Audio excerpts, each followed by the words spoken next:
Vi har modtaget deres brev, hvor de anmoder om enkestøtte. Uden deres mands dødsattest kan jeg desværre ikke imødekomme deres anmodning. Min mand forsvinder ikke bare. Karoline? Hvem er det? Jeg er hendes mand.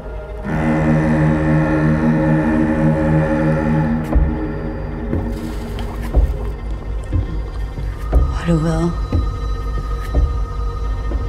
Så jeg har fået et nyt liv.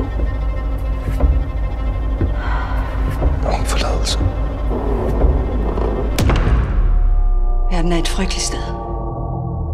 Men vi bliver nødt til at tro på, at det ikke er sådan. Hvorfor skulle du hjælpe mig?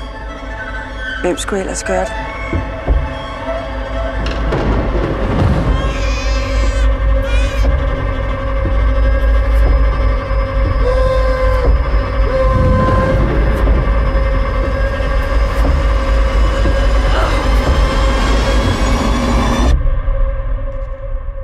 Hvad gjorde du med dit barn?